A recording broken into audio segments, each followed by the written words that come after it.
Hello YouTubers. So today we're going to attempt to answer the age-old question of which gun to buy first. I get that question about monthly, and that's fine. I think it's fantastic. Good. People want to start shooting. They want to start getting into the sport of it. Some people want to get into it because they feel like they need to defend themselves or their family, or a combination of those. However, most of the time it boils down to they either want to defend themselves or their family.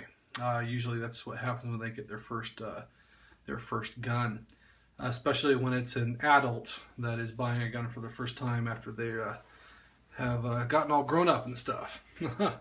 So that's usually what it boils down to, either from a political reason, such as a gun control scare, or they have a domestic scare, such as someone breaking into their home. It usually gets down to that. So we're going to focus on handguns.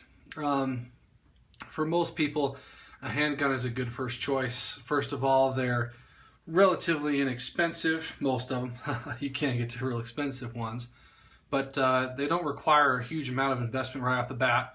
You can buy a safe that'll fit even a full-size gun that's relatively inexpensive. And they're easy to conceal, they're easy to use, they're easy to secure. So handguns are the way to go for your first gun for a self-defense situation.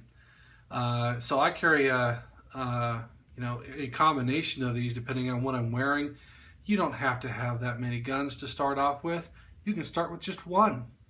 But so we're going to try and go through these. You don't have to worry about brands. You don't have to worry about calibers. We're not going to have an argument about whether a 22 is better than a 45. These are just to give you an idea of sizes and genres to figure out what looks best to you and what you think would work best for your situation, so that you can go to the gun store, handle them yourselves, and pick out which one works the best for you. It used to be that when I was younger, someone would come and ask me that age-old question, what kind of gun should I get? And I would be kind of a hothead, and I'd say, well, it has to be such and such a brand or such and such a type, and if you didn't get that, then you must be an idiot. Well, that's just not true. After years of shooting and being with other people that shoot a lot and have started somewhere and have matured in the case of their gun ownership, the best gun for whoever you are is the one that you can handle the best. It's the one that you feel the most comfortable holding. So we're going to go through just a couple of pros and cons each to give you an idea of both ergonomics and perhaps carry options, as well as price and availability. So we'll start from largest to smallest. The largest, as you can probably tell, is a classic Glock. I just brought out the Glock because, well, I own a bunch of Glocks, and I've liked them for a long time, but it does not have to be a Glock. Smith & Wesson makes also an excellent polymer-based handgun, as does Springfield. Beretta makes a decent one nowadays. Ruger. There's a whole slew of them in all different types of brands and calibers and sizes. But the full frame means that it's a full frame. You can fit your entire hand on it. The barrel is usually 4 inches or longer, and it holds a full-size magazine, usually 12 or more. This particular case carries 15. So, great guns. They are rather heavy. They're hefty. I actually made the classic mistake when I first started carrying, and I thought, well, I'm a big guy, I can carry a big gun. And I did for a couple of years, diligently. Carried that thing on my hip everywhere I went. I left the house and the gun came with me. But I gotta say, after a couple of years of carrying and getting the gun stuck on the seat belt and sitting on it and hurting my back when pushed up against something and constantly having that sag on your belt, I finally got sick of it and decided to downgrade, as it were, to something smaller. You don't have to do that. I know guys that carry full frame 1911s all day long for years at a time. If that's what you feel comfortable with, rock on. That's great. But in my personal mind, this is the one that I use for home defense. It sits in my safe next to the bed. That's its sole purpose. Sometimes I take it to the range just to practice with it or to have fun with it. It is a great gun. Full frame guns feel nice because, well, you can just get a good grip on them and they feel really good. But when it comes to carrying, not exactly your greatest option. Self-defense in the home, fantastic. It's got a lot of rounds to work with. They're easy to operate. You don't have to worry about engaging or disengaging a safety. They fit lights on the front. Lights are an absolute necessity for a home defense weapon, simply because you're going to want to know what the heck you're shooting at. Some people go and say, oh, well, you know, if you have a light in the front, it'll give away your position. Trust me, if you hear a bump in the middle of the night and you're stepping over the kids' toys in the hallway and trying to stumble out with your gun, you've already given away your position. Now at least you can see what you're shooting at. So the other nice thing about Glocks and Springfields and Smith & Wessons, they all have very similar takedown procedures. They're really easy to do. You just make sure the gun's clear, and they have takedown pins or slides or something like that. It comes apart, spring, barrel, you get the idea. It's simple, easy to use, really easy to clean, really easy to maintain. So for a first-time shooter, something like that is a real good option. Some people say they're ugly. I'd have to agree with them on certain points. It looks like a 2x4. But it feels pretty to me because I shoot well with them.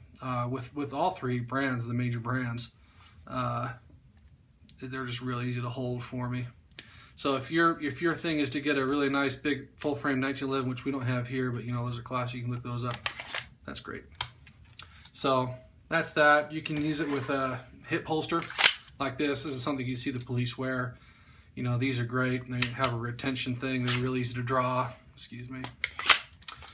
But it does stick out quite a bit. You can see with that thing on your hip, you'd have to have a pretty baggy shirt or a jacket all the time to be able to make that work. But hey, if that's your thing, cool. Moving on though, down in size. Actually, this actually isn't the next size down. This is one of the smallest in the Glock world. Smith & Wesson, Springfield, they all do a similar thing. They have a full frame, and then a medium, and then a subcompact. So full size, compact, subcompact. Really all that means is height and magazine capacity in terms of this particular style of firearm. I don't have the medium sized one. That'd be like a Glock 19. A lot of people have heard that gun, very popular. Or a Glock 23, the 40 Smith & Wesson version of it. My big hands don't work very well with it, but if it works for you, that's great. You can try on any one of those at your local gun store. I'm sure they have one. The reason I like this one though, from a carry perspective, is that I can still get two big fingers on it, and I can control this gun remarkably well.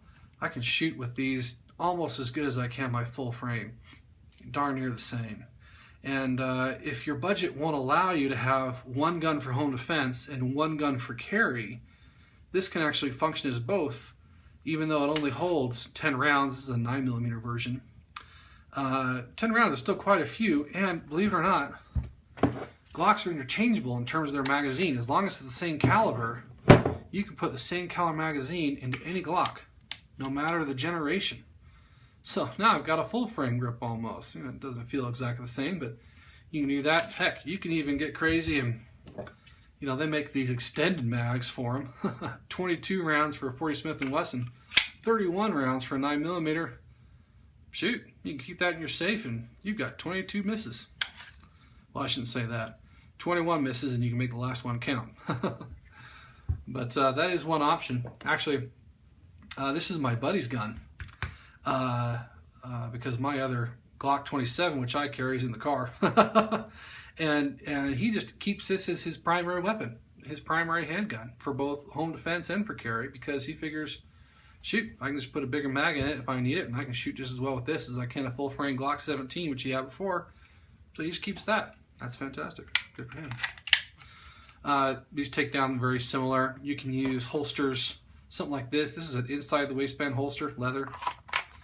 Nice and smooth. These feel good against your body. They're much thinner than the other Kydex holsters we were talking about before. But you know, that is a fair amount of bulk still. So if you're worried about bulk, we can move on to something else. This is called a KAHR, K-A-H-R, CM9, 9mm, holds 6 rounds, plenty of rounds for a self-defense situation.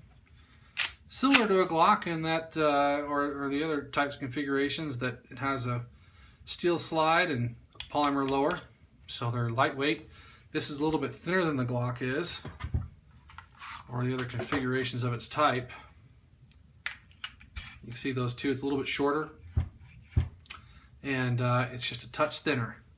It doesn't look like much, but when you're carrying, this is actually a lot thinner. This has what's called a double stack mag, meaning the bullets are staggered, 1, 2, 1, 2, 1, 2, to hold a large amount of bullets in a shorter amount of space. These are single stack, 1, 2, 3, 4, 5, 6, all in a row. Thinner magazine means you can have a thinner body, and it fits against your body much closer. So that's nice when you're carrying concealed. Although 6 rounds versus 10, you have to make that judgment call. But if this is really comfortable and it's going to make it so you can carry every day, great. These tear down also very easily. They're quite ergonomic. The only problem is the trigger pull on these ones, in my opinion, is pretty heavy. I'd say about 6.5 pounds or so, and it's long, as you can see. But lightweight, thin, easy to conceal, easy to take apart. Like I said, one pull of a pin, and the whole thing just comes apart. I need to clean this one. Just as easy to put back together. In fact, after you do it a couple times with a little bit of practice, you can put it together almost as quick as a Glock. So, great gun.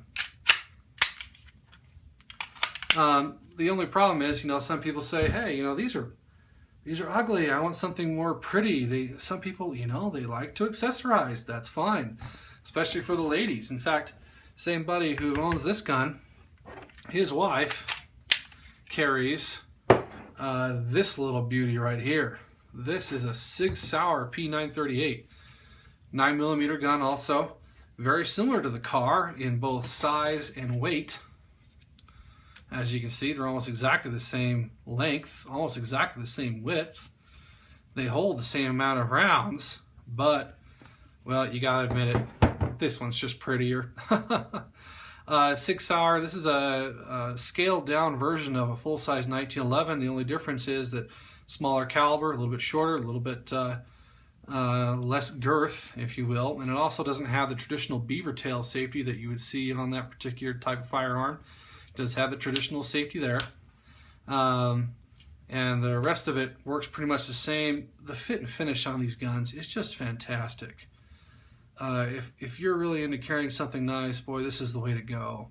The only downside is, since it does have a safety that sticks out quite a ways, and then the slide catch right there, it tends to catch more on things. However, for my buddy's wife, she doesn't care. She carries this in her purse.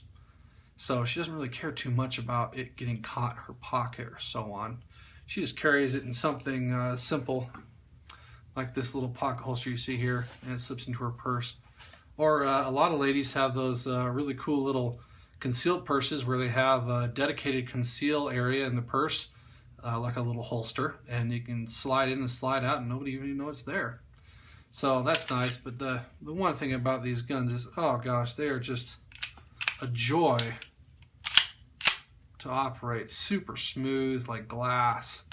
Not that these other ones aren't really smooth, but this one you can tell just a little bit nicer. Trigger pull is nice and clean. Pretty nice. It's got a dedicated hammer. Some people see that as a pro, others see it as a con. You make your own judgment. But the nice thing about these, they are nice to grip. That beaver tail on the back keeps the slide from hitting your hand. So, pretty cool. Great little guns. But even if that's too big for you, well, there's a couple steps down from that even. Here's an example. This is called a North American Arms Pug. Kind of looks like a pug. Short, stocky, packs a punch. You know, a lot of people say 22, that's not enough for a self-defense situation. You may be right, but the nice thing about this gun is it takes away that excuse that, oh, I'm wearing a suit, I can't carry my gun today. Or, I'm wearing basketball shorts, how would I possibly carry a gun? This is the answer. You can always be armed with this little machine. These have a little pebble grip, as you can see. I can only get one finger on it, but actually I have a different gun. This is another buddy's gun. I have the exact same firearm with an extended grip on it, rosewood grips, and I can get 2 fingers on it, and it's actually very controllable. But even with this pebble grip, it's pretty good. Single action only, meaning every time you pull back that hammer, it'll fire, but you have to pull the hammer back first.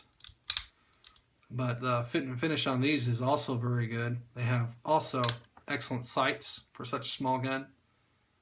Pretty wonderful.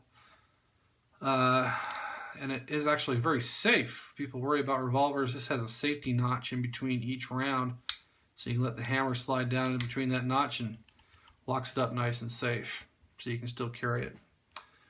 Yeah, a buddy of mine, he keeps that in a little holster just like that in his pocket, carries it all day. Don't even know it's there. So going back to what we talked about from the beginning, you can have things real small, real big, or something in between. Like I said, it just depends on you. What feels good to you? What do you feel most comfortable shooting? In an intense situation, such as a self-defense one, let's say someone pulls a knife on you in the parking lot at your local grocery store. In such a tense situation, you're not going to want to have to worry that you don't know how to operate your firearm. You're just going to want to be able to pull it out and use it in the case that you do. Same thing for a home defense weapon. So I'd implore you to go to your local gun shop, find out what type, what genre you're looking for. That's the purpose of this video. Get a bunch of those guns out on the counter, make that kid behind the counter do his work, and hold a couple. Find out what works best for you. What works best for your hand type. Sight down the barrel. See if you like the way the sights look. If you find something you like, there's a lot of ranges out there that'll let you rent guns. Find someone that you know that has that particular gun and give it a try. And if you like it, make that purchase. You don't have to worry about guns losing value too much. They're a great investment, and an investment in both financially and in your safety for both yourself and your family. So if you feel like it's the time to buy a gun, do a little bit of homework, which you're probably already doing since you're watching this video, and find something you like. May I suggest, my personal opinion, start with something that's a little bit on the smaller side from a full size. If you want to carry a full size, that's great. But my suggestion is to carry something a little bit smaller, get used to carrying, find out what kind of holsters you like. There are a bunch of places where you can buy inexpensive holsters and try a bunch out. Ace Case. You can Google them. They make inexpensive holsters in all different types of configurations for all different types of guns. You can buy a whole slew of them for not much money and find out what works for you, whether it be an ankle holster, shoulder holster, on the hip, outside the waistband, inside the waistband. I mean, shoot, they even have ones for this little thing that you can stick in as a necklace or as a belt buckle. I mean, they have all different types. Find out what you like. If you're really worried about capacity, you can get extended magazines like you saw for the Glock. Even this little car comes with a magazine like this that even extends it out, adds a couple more rounds, and now I can get all 3 fingers on there. The technology has advanced so far in terms of both ammunition and the options that you have for these smaller pocket guns, as it were, that you're never going to run out of good options for you to use as a carry or a self-defense weapon. So I hope this video helped. If you have any questions, I'd be more than happy to answer them. Like I said, if you're just about to buy your first gun, congratulations. It's not something to be ashamed of, like some people try and say. It's a good sign that you are trying to make a push to defend yourself and yours. Nothing wrong with that. That is a God-given right. And if you require a gun to do that, that's great. I would also give you the advice, though, that if you do purchase your first handgun, make sure you purchase a safe with it, or at the very least, trigger lock. Keep it somewhere out of the reach of children. If you want your wife to also be able to use that, or your girlfriend, significant other, that's fine. Make sure you get a little bit of training. You know, we're going to have some more videos on this channel. There are a lot of other videos out there that can show whatever handgun you have. how to use it, how to clean it, how to maintain it, and how to use it safely. But like I said, if you have any questions, let me know. Otherwise, thanks and have a great day.